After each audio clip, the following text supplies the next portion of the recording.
And many of my friends, the generals from other countries who knew me, they said, "Prabowo, you're a stupid guy. You should have taken over." He said. Why did you leave Indonesia at that time, and where did you go?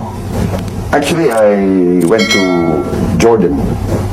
I was on very good terms with, at that time he was still Prince Abdullah, and now he's the King of Jordan, King Abdullah II. Why did you feel you had to leave? I felt actually that I needed space and needed some sabbatical. I consider it sabbatical, and I thought that I would be a fall guy for many things, accusations, because it was some sort of succession struggle after Suharto fell from power, and in all these events, in history, succession struggles means that those who are perceived as contenders usually must be eliminated, either physically or character-wise. So there was real fear on your part of physical safety?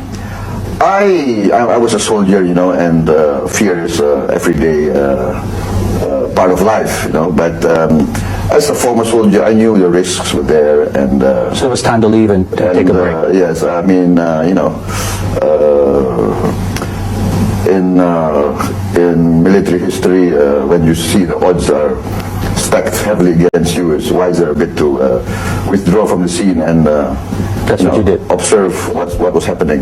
Why is now the time for Prabowo Subianto to be president?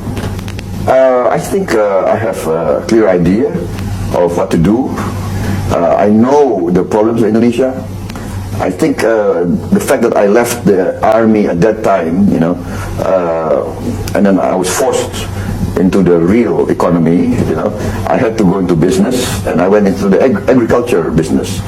So I know the agriculture business, and then I was asked to represent the Indonesian farmers.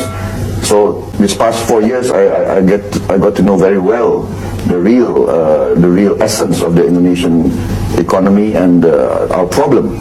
And I think because of my hands-on experience and my empirical experience, I think I got a better understanding of the real problems in the Indonesian economy. You feel closer to the people because of this? Yes, and a more real understanding. I know all the shenanigans of what the business people have been doing, all the scams, all the you have to be in the real economy to know all this ways. And many of our professors or ministers, our top leaders, they don't know this because they have not experienced this.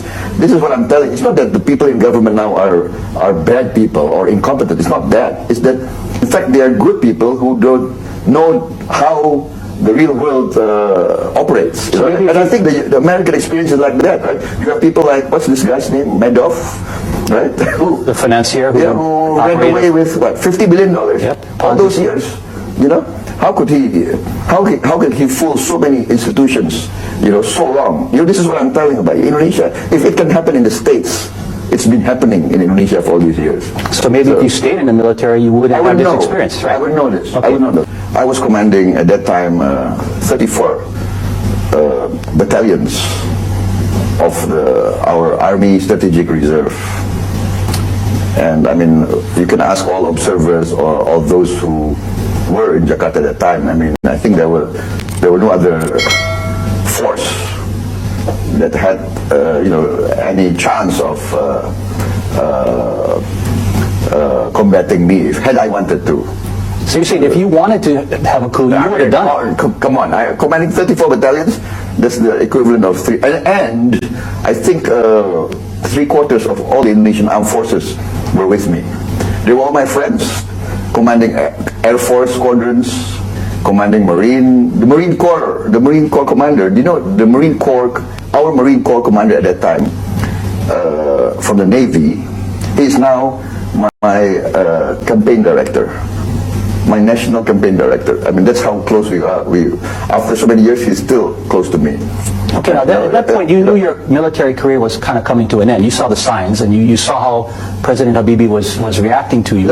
So I came there because I was very close to Habibie at that time. And he always said, Prabowo, if you have anything, any doubt, or you want, you want to ask questions direct to me, please come to me. So I came there actually, informally, to ask him, what's your decision? And they asked you to remove your pistol. Was that a... what is that story? The story, it's Indonesian regulations. Indonesian Army regulations. If you are going to meet your superior, a sergeant coming in to meet his company commander would open his pistol belt. Even without a pistol, he would open his pistol belt. That's our standard operating procedure. Is regulations. Because the implication was they're afraid you might use it, right? That was the... Yeah, of course. Yeah, that's what they say. I mean, I think they were paranoid, or maybe they had hallucinations or something. So you went there, and why didn't you? Why didn't you take over or attempt to? Exactly. It never even occurred to me to want to take over power through unconstitutional means. I mean, I was educated as a Democrat. I was, I'm by conviction, not by circumstance or by forced circumstance. I do believe in democracy. I believe democracy is the only system that can be used in the modern world. What other system is there? Monarchy doesn't work. Oligarchies are unjust. It will result in revolution, dictatorship. You can't control 220 million people. 24 hours a day. So the only viable system is my conviction. So, and I swore an oath as an officer since my youngest days to uphold the Constitution. How can I? And that's what I've been teaching my soldiers. For when I was a lieutenant, captain, all throughout my career, I've been teaching my soldiers, we have to uphold the Constitution. We have to defend the Constitution. And here, had I wanted to carry out coup d'etat, I would be violating the Constitution. I'll be violating the things that I've been teaching my soldiers. I was concerned that whatever happened, the Indonesian Army, number one, must not be split. That's my conviction, because I believe in the Indonesian Armed Forces is an institution that can hold the country together in times of crisis, and our history has, I think, proven that. Did they give you the 2 weeks? No. He said, no, I want you to step down today. So I said, well, if that's your decision, sir, I'll carry it out. And I stepped down without any resistance, without any dissenting speech. I just went back to the Army Chief. I said, okay, sir, I've talked to the President. I've verified, yes, it's his decision. He wants me to step down. Okay, I'll step down. I just want 1 hour. Give me 1 hour to clear my desk. And then... So you were a good soldier when you did that? I think so. Because if you really were, say, a bad guy, you could have created a lot of problems, right? I think so. 34 veterans, and come on. You see what happened in Pakistan? Of course. When General Musharraf was fired, by the Prime Minister, he took over. What happened in Thailand? General Sonti, he was fired by Thaksin, and he took over. And many of my friends, the generals from other countries who knew me, they said, Prabowo, you're a stupid guy. You should have taken over. For the sake of your country and your people. Sometimes I think about